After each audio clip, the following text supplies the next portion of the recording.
I've always believed the foundation of our fulfillment in life doesn't come from our success, but rather the strength of our relationships, not only with others, but also with ourselves. And how we develop a deeper connection is through self-reflection and purposeful conversations with those around us, especially like-minded individuals. And that is exactly why I created the What Fulfills You card game, to cultivate both more meaningful relationships with others as well as ourselves on the journey of personal growth. I certainly use these questions as a guide for journal prompts and weekly check-ins with myself, and of course, when I am playing this game with friends on a Friday night in, you bet I am enjoying it with a glass of wine or two, who knows. Shop the card game now at whatfulfillsyou.com and enjoy an exclusive 10% off for listeners only with the code whatfulfillsyou10 at checkout. That's whatfulfillsyou10 at checkout at whatfulfillsyou.com. Enjoy!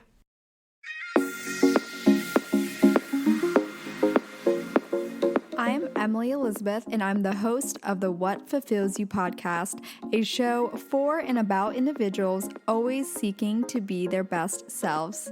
On this show, we talk all about building the mindset, finding the right careers, creating meaningful relationships, and so much more. Welcome to the What Fulfills You podcast. Hello, everyone. Welcome back to another episode of the What Fulfills You podcast. My name is Emily Elizabeth. I'm your host. And on today's quick solo episode, I wanted to talk about a question that I had posted on Instagram quite some time ago now by the time this is released.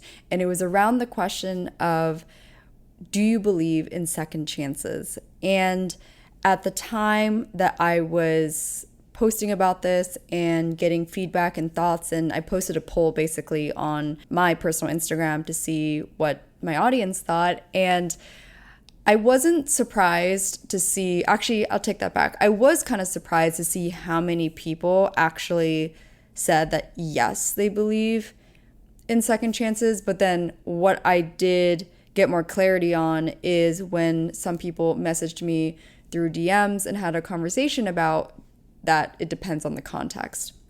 So I went through an experience that I guess you could frame it in a way where it's just kind of a question of, does someone deserve a second chance? And this is actually more so for me, like I was in the position of maybe quote unquote getting a second chance. And to be candid with you guys, it's not as dramatic as like this question seems, but I think the concept, the foundation of it is like, does one get a second chance to rebuild trust or rebuild anything in that kind of realm? You know what I mean? And so what prompted me to get really curious about this question is that I realized from, again, asking, and by the way, I actually went around to just random strangers like throughout my day, that specific day, and I had asked different people that I didn't know if they believed in second chances.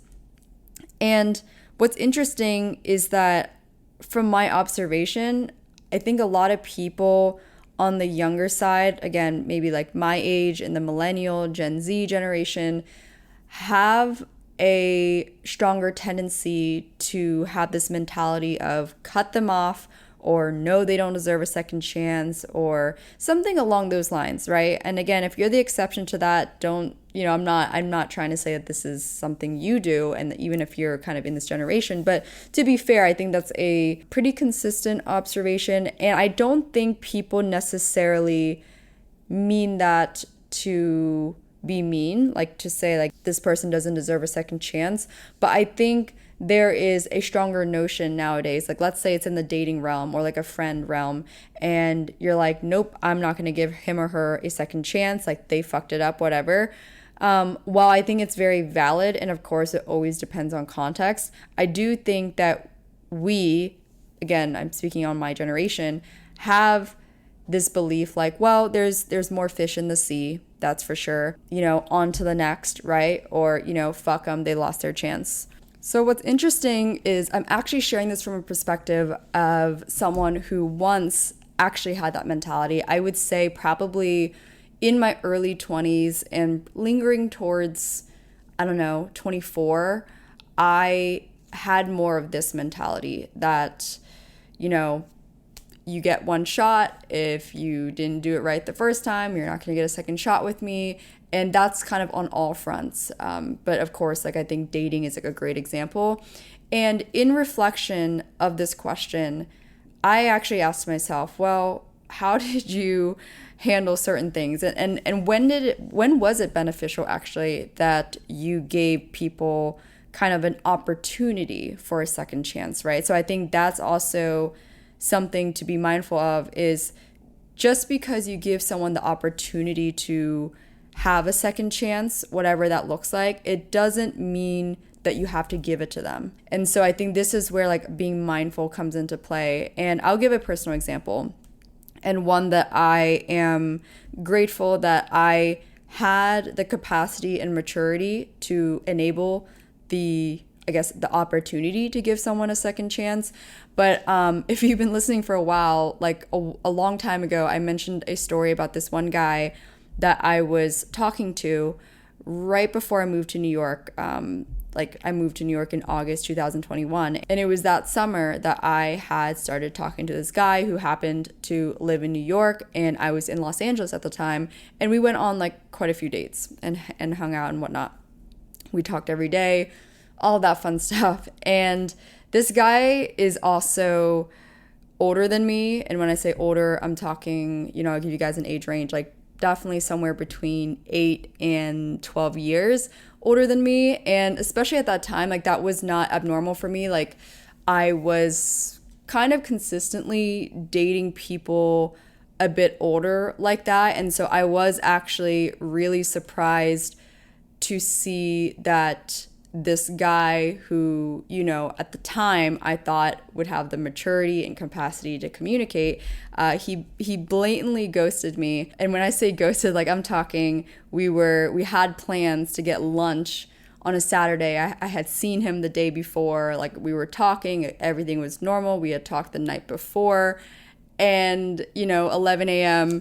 on Saturday rolls around. I don't hear from him. And I followed up and I'm like, hey, are we still grabbing lunch? And he had read receipts and he read it and he didn't respond. And I remember I actually followed up because I was a little confused, right? So this was like an actual abrupt ghosting scenario. And I just laugh about it now. I definitely didn't take it personal, which I think that kind of came with life experience in the dating world. And then also just knowing that this is very much a him problem, not me. But what did happen, and I predicted it to my friends, he rolled around many months later, and I'm talking like 8-9 months later, and he texted me. I remember when I first saw the text, I didn't respond because I just felt like the way he handled, I guess, kind of like the closing out of us, in the early dating phase, like it was just very immature. And again, at the time I used to be like, yeah, for his age, like that's super, I think in general it's immature, but I think it's a cherry on top when you're, you're marginally older than me and then like you handle it that way. Whereas I was trying to communicate. I remember I didn't respond to his initial text. At the time I was also dating someone already as well. So it just never made sense for me to respond, but he ended up following up 3 times over like a span of 3 or 4 months. And it ended up being almost like a year later. And at this point, I realized like, okay, you're following up many times. Regardless, the way he was following up was immature. But at the same time, I didn't want to approach it in an immature way where I'm like, I'm not going to respond to you. And that, I'm not going to say that's like necessarily immature. But I think I asked myself, well, you know what could I gain if I did respond? And I was thinking, well, I have the bandwidth to draw a strong boundary in how far this conversation goes. And I was genuinely curious if he's going to follow up this many times over this period of months, then I might as well just ask him what the hell he wants and kind of circle back to why the fuck he even had that harsh ghost in the first place. So that's what we did. And so I would say this is what I'm alluding to is I gave him an opportunity kind of like at a second chance. I think at that point I was pretty firm on like, okay, if you're gonna ghost and do all that, like, you're just not gonna be my type of person if you can't communicate. But I did remember, and I told this to some friends too, that had he been able to communicate and articulate in this like opportunity I gave him to have this conversation with me, had he done it really well and there was interest in like trying to date. Are you currently in college or recently graduated but kind of struggling to figure out how to approach your post-grad life? If so, then I have the perfect guide for you, which I created for my college self in mind. That is the Everyday Girl's Guide to Career Success ebook, which features a holistic approach to all things starting out in your career during and after college, from cultivating the right mindset, building your resume, maximizing your LinkedIn profile and network, and so much more. I take you through a personal step-by-step guide on how to prepare for all areas needed when searching for a job. And these were actually many steps that I personally did between my sophomore and senior year of college, as well as the first year out of college. So I always highly recommend to start early to create opportunities for yourself. In this ebook guide, you will find cover letter tips and custom templates available for download, resume building steps with 3 custom templates, LinkedIn tools, and step-by-step guide on maximizing your profile, top 20 behavioral interview questions, and a lot more. Again, you can find this online at whatfulfillsyou.com. Just make sure when you click shop, just go to all products and you will find the ebook there, or just go to the show notes and it will be linked. Again, I think I would have been open to that, but the thing is that he failed to do so. I remember, instead of texting back and forth, I actually told him, hey, you know what? Like, I'm not texting back and forth about this. If you want to talk, then we can talk in person. And it was also because he lived, I don't know, in my neighborhood. And it was just really easy to like meet and talk. And so we did. Like, instead of going back and forth that same day, I was like, all right, let's talk tonight. And I was pretty, I think, direct and forward too about my intention, which is like, we can talk and that's about it. And I just remember I wasn't surprised, but I was also like, dude, like, I can't believe you suck this much. Like, I gave him this opportunity to communicate and share, why a year ago he had, went on this weird immature ghosting thing. But he couldn't even like articulate as much as I personally needed. And so all that to say, I don't regret giving him that opportunity or like that opportunity for a second chance. But I think also on my side, it was a good practice to see that I handled it, I think, at least from on my view, like in a mature way, knowing that I didn't resent him for his previous ghosting. I also didn't think poorly of him. I just kind of was very neutral, if that makes sense. And I think obviously it always depends on the context when it comes to giving an opportunity for a second chance. I think when it comes to giving people an opportunity to have a second chance, and let's just say it's on the premise of rebuilding trust or rebuilding a relationship or rebuilding a connection, and that truly can be in business partnerships, romantic relationships, even in friendships, right? Always depends on the context. And I think the context is very much like obviously what happened specifically, but I personally do think that a lot of things can actually genuinely be reconciled. However, that being said, it is also really rare for people to be able to do such things, right? So to kind of reiterate that, I think many things in life can be reconciled with the right people going at it to reconcile it. Does that make sense? And it's interesting because a friend of mine who unfortunately was in a past relationship that in which he was cheated on. And, what's interesting is that he had observed a successful reconciliation between his parents from many, many years ago, where there was also infidelity.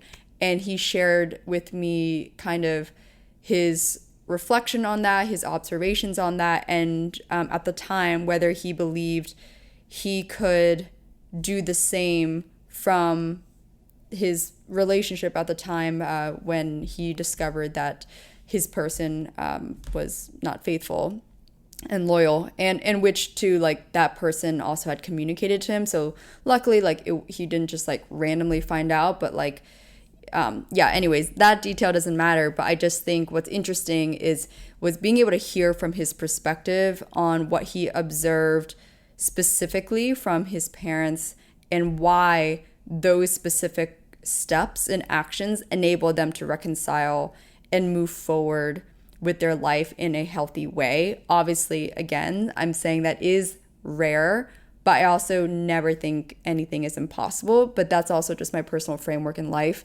And when it comes to, I think, second chances, like let's say you are in the position of someone that is seeking an opportunity for a second chance to rebuild at something, or you're on the other end of it. In my perspective, I think the person who is seeking an opportunity for a second chance needs to be able to do three things. And once again, it all depends on like the weight and the context of everything. But number one would be to be fully aware of what one did that caused any kind of hurt, or I guess like bringing the connection down, right? So in my earlier example, I think that's not really like a heavy scenario, but like him being aware of, okay, doing the abrupt ghosting and like being remorseful for that at the very least, or like somewhat remorseful, would be like a first step, you know, like being aware, like, yo, that's not kind, that's not very mature of me, like that kind of thing. I think that's like step one. And again, I think when it comes to like infidelity or something much stronger, or like you really break trust with someone, I think it's being fully self-aware of what you did, even if it was unintentional, and why that can cause a break and breach in trust. And then most importantly on that, feeling really remorseful for that. I think that's step one. And once again, this is actually something I discussed with my friend who unfortunately had that experience in his last relationship. But the second part to that is then actually taking action and being able to keep up with that action, which I think would be the third thing, being consistent over time with rebuilding the trust. Obviously, that whole 3-step is not easy. And that's why, like I said earlier, it is on the more rare side for people to be able to successfully rebuild, or maybe the better way to say it is like build a new home. But I think if two people in this scenario, and let's just even put it into business partners, if two people have the desire to reconcile, and then the second layer would be the person who needs to do the action, more of the action steps rather, they do that and execute it really well. I think that's how the needle moves forward in terms of progress in reconciling. Now, I think on the other end too, for the person that, you know, maybe was the one that was hurt, or maybe was the one that lost trust in the other person, I think they're not necessarily in a place where they should be kind of standing still either. I think the actual secret sauce is for them to learn how to not necessarily forget what occurred, where the breach in trust happened, but to be able to acknowledge that it happened, to be able to become aware like how and why it happened, and then also be just as willing to let it go in terms of like forgiveness and move forward, right? I think that's another trick, and that's probably like the third and final layer, where if one party, let's say the party that's like trying to rebuild trust again, right? If they are constantly moving the needle forward, doing extremely well in proving themselves and also genuinely doing so, but the other party is still holding on to the past and bringing it up every single time, even when the other person has made efforts to, you know, acknowledge it and acknowledge like potential now windows where insecurity may occur, right? Like, let's just say the person seeking for the rebuilding of trust is doing everything in their power, but the other side isn't. That's where it also might not be successful, because it takes two to tango, just like anything in life, where you both have to have the desire and both have to work towards that desire. And I think just on a tangent with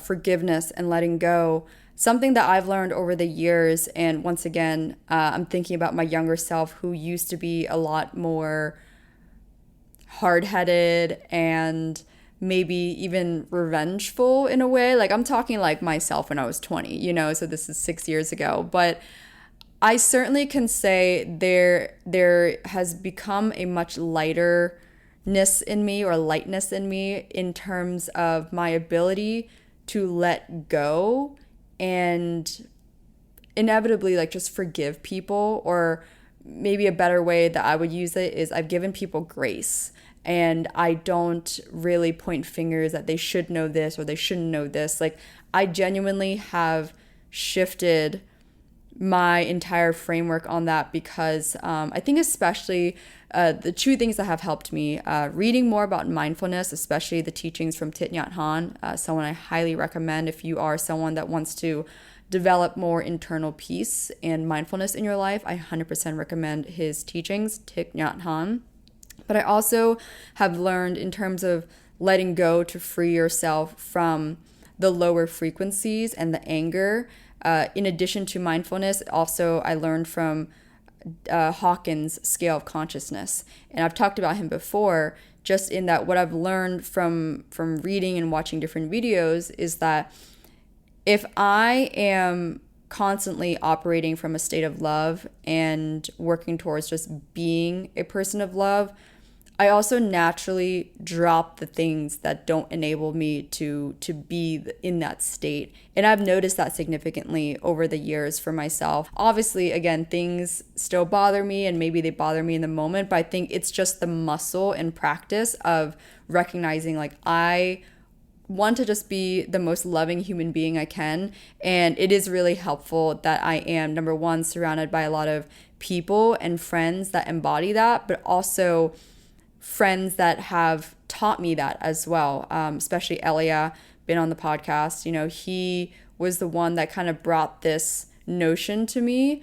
and even sent me videos of coaches and just that whole spiel of this significant difference when you're operating in a state of love rather than a state of anger, apathy, guilt, and everything kind of on that triangle funnel that I'm visualizing right now, where everything in the lower frequency is like guilt, anger, and I'll link that, but some of you guys might know what I'm talking about if you've listened for a long time. But I'll leave it with this, even if you are the one that still holds resentment towards someone or anger towards someone or someone bothers you, just keep in mind that you are the one that holds that. You are the one that keeps that inside, and you hold that weight, not the other person.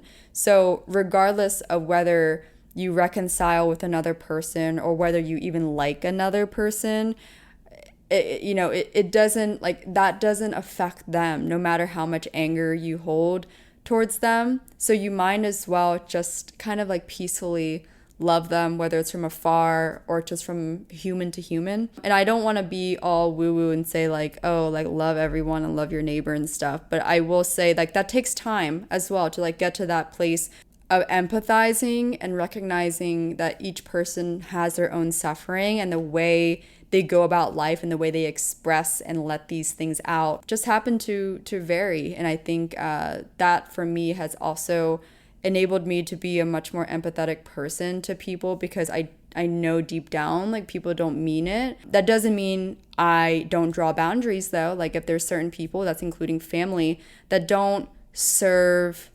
or contribute or elevate the state of peace I'm already in, it's okay to like have boundaries with those people. But also it's okay to have boundaries and still kind of like be a loving human being towards them, so they can coexist. And I hope that all of the spiel that I just shared today was helpful in some way. I know when my friend Elia and a few others gave me glimpses of this thought process and why it is just going to be more helpful and healthy for me to just be in a state of love. I know that I saw a big shift in my life, especially as I developed here in New York City. So anyways, that is all I have for today. I hope this episode was useful, thought-provoking, and if you enjoyed this one, as always, especially for the gals, I know some of you actually are very consistent with messaging me and letting me know which episodes you like or giving me feedback. So if this one hit you differently in any way, please don't hesitate to reach out on my Instagram at Emily E. Duong or the podcast Instagram at What Fulfills You. I really thoroughly enjoy chatting with you guys. So thanks so much, and I will chat with you all in the next episode.